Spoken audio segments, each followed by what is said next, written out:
fue la obra más grande de América en su momento.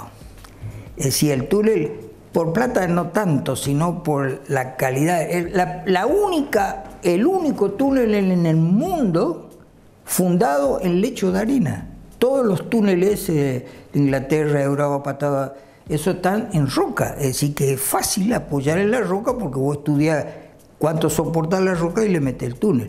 Acá nosotros tuvimos que compactar la arena abajo. Hicimos la zanja, compactamos con equipos especiales que trajeron los alemanes. No eran alemanes los equipos, eran de otro país que tiene eso, trabaja las empresas en eso. Compactamos la arena antes de apoyar el túnel. Cuando apoyamos los tubos del túnel, que tienen 64 metros cada, 50 cada uno, apoyamos tubo por tubo y lo ensamblamos. Pero cada vez que se apoyaba eso, la isla flotante, por eso tuvimos una isla flotante que quizá ustedes la hayan visto o escuchado el tema, que es un flotador de 4 patas. Es un flotador, un cajón flotador enorme de 50 metros por 50 metros con 4 patas, una en cada esquina de ese cuadrado, y esas patas individualmente suben o bajan hidráulicamente de acuerdo a la operación que hagamos. Y entonces se apoyaba bien apoyada la isla flotante, se metía el tubo, se levantaba la plataforma, se metía el tubo abajo, se lo agarraba con unas cachas especiales, con cables especiales, y el operador de la isla flotante podía mover el tubo hacia adelante, hacia atrás, torsionarlo hacia la izquierda, hacia la derecha, bajarlo, subirlo, todos los movimientos posibles tenía el operador ahí en un tablero, todo electrohidráulico en esa época. Era de avanzada el mecanismo. En Holanda la hicieron, de holandesa era la isla. Y entonces se bajaba al túnel, se lo apoyaba en esa zanja ya compactada previamente, y en las patas, muestro acá para que más o menos se vea, en esto que se ve acá, son las patas que son abiertas abajo y arriba.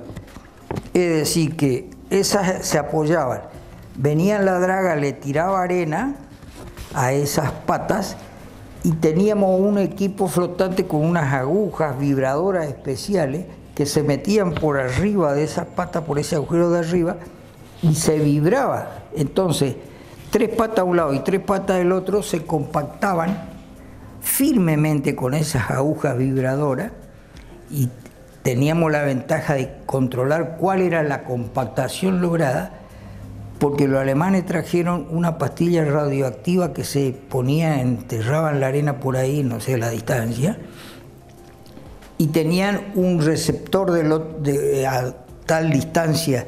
Entonces, por la emisión que hacía la pastilla radioactiva, por la radiación que recibía el receptor, se disminuía cuando más se compactaba la arena. Entonces ellos esa empresa tenía las tablas, digamos, de alguna manera, y cuando se lograba la compactación necesaria, en ese momento se paraba de vibrar y se largaba el tubo.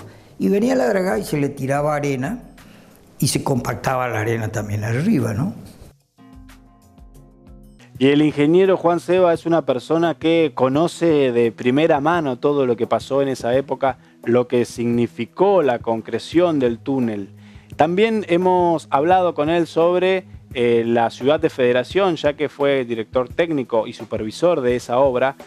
Por lo tanto, hay que aprovechar todo ese saber que tiene sobre 2 de las obras de infraestructura más importantes en la historia de Entre Ríos. La ciudad de Federación, una ciudad construida desde cero, y el túnel subfluvial. En ambas estuvo el ingeniero Juan Seba en la concreción, en la materialización de la obra. Le preguntamos a él y él nos va a contar en realidad sobre la influencia alemana que tiene el túnel por la empresa, una de las empresas contratistas, junto con otra empresa italiana que era la encargada de las dragas, en la concepción del túnel y toda el know-how, la experiencia que tenían los alemanes a partir de muchos de los hechos que pasaron en la Segunda Guerra Mundial. La empresa que contrató el gobierno para hacer el túnel son Octif, alemana, Vianini, italiana, que la que tenía la draga. Octif era la que manejaba la obra, la ejecución de la obra, digamos la gerente de las sociedades, el consorcio túnel. Y estaba Sailaf, que era la proyectista, ingenieros alemanes argentinizados después de la guerra, que fueron los que hicieron el diseño. Esas tres empresas trabajaban juntas como consorcio túnel y construyeron el túnel. Estando yo en obra sanitaria, uno de los gobiernos, no recuerdo quién, me llaman y me dice que me necesitaban ad honorem en esa época como director del túnel. Voy al túnel como director y me designan presidente, porque la presidencia la tenía Entre Ríos y Santa Fe, un año cada una, cada provincia, que eran las dos dueñas, ¿no? Y entonces estaba en la presidencia el ingeniero Moya, un amigo de acá Entre Ríos, de Paraná, que fue el que me trajo a Paraná. Estaba en la presidencia, pero Moya se va a Francia por 6 meses, un año, algo así. Y entonces, como yo era el director también en el túnel con él, ocupo la presidencia. Así que estuve en la presidencia más de un año y pico, por ahí estuve. Y sin dudas que construir un túnel que se fabricó allí y se trasladó y se ensambló ya debajo del río Paraná a través de este dique seco que se armó en aquella época fue todo un desafío e involucró, bueno, ya lo contaba el ingeniero Seba, a muchas empresas y a muchísimo personal calificado para la época. Una obra en la que, por ejemplo, se utilizaron los primeros rayos láser. Por primera vez se utilizó la tecnología del rayo láser en la República Argentina. Le preguntamos al ingeniero Seba cómo construyeron las paredes, la estructura del túnel subfluvial. Pieza de hormigón. Se fabricaron 4 tubos a la vez en el dique seco. El dique seco es el pozo ese que se hizo una zona de hormigón con los muelles donde corren las grúas, grúas que se apoyan en el centro del dique seco. Digamos, ambos son 2 grúas, una de la mitad hacia la derecha y una de la mitad hacia la izquierda. Y esas grúas sirven a la construcción del tubo, de cada tubo. Se fabricaban 4 tubos a la vez. Entonces, primero se hacía el revestimiento plástico, ya había aparecido el plástico con fibra de vidrio. Entonces, fibra de vidrio y plástico, una empresa especial alemana también,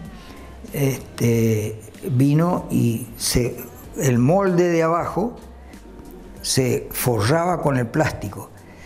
Se ponían las armaduras, todo hierro, se ponían los encofrados interior y exterior por tramo hasta esa parte, y después se hormigonaba. Después se ponía el resto de los encofrados y se continuaba hormigonando todo el cilindro. Sacados los encofrados metálicos, esos se compraron a Estados Unidos porque eran diseñados, hicimos los diseños, los alemanes hicieron los diseños, y se llamó licitación porque se fabrican con chapas especiales, y los yanquis ganaron la licitación, les compramos a ellos los encofrados. Esos amarillos que por ahí se los suele ver en el interior de Entre Ríos, yo todavía veo en la entrada de algunos pueblos, como quedaron tirados ahí, se los entregó a la municipalidad que pedían, y ahí hay ingreso creo que en San José tiene un tubo de esos amarillos de ingreso. Esos son los encofrados del túnel. Y el ingeniero Seba nos va a contar ahora cómo se compone la estructura del túnel en sus diferentes espacios, cómo son las capas que tienen este túnel circular que está 22 metros por debajo del lecho del río Paraná. El ingeniero Seba nos va a contar el desafío de lograr una óptima ventilación, cómo fue planificado esta obra en este sentido. Y el actual director técnico del túnel, el ingeniero Pedro Casalongue, nos va a contar en la actualidad cómo funcionan bien todos los sistemas de ventilación y el trabajo de aislación del monóxido de carbono que largan los autos que atraviesan el túnel subfluvial. Tenemos 2,34 metros, tenemos de luz entre calzada y techo 2,40 metros y sobre el techo 2,38 metros. El conducto inferior debajo de la calzada recibe el aire fresco de las torres de ventilación mediante 2 ventiladores especiales gigantes y se regulan las velocidades. Entra por debajo el aire fresco, llamémosle, y que toma de la torre más alta y que se ve. Vos ves el túnel, tenés una torre alta y una baja. De la torre más alta se chupa el aire fresco y desde el techo los ventiladores extraen el aire viciado con los gases de los camiones, todo, y lo saca por la torre más baja, que también se la ve al mirar el túnel, digamos. Bueno, el túnel está dividido en 3 partes, en 3 sectores. Uno que es por debajo de la calzada, que es donde nosotros inyectamos el aire limpio de ventilación, y la parte media, que es la que conocen todos, que es el tránsito vial, y la parte superior del cielo raso, que es por donde se extraen los humos, el aire viciado. Esos son los 3 sectores del túnel.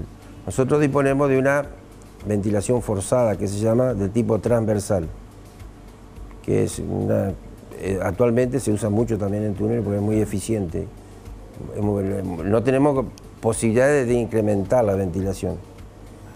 Uno de los factores muy importantes y sector importante es la ventilación en un túnel, que tiene la misión de proveer siempre la visibilidad adecuada dentro del túnel debido a los gases de la combustión y también en un caso de incendio extraer los humos.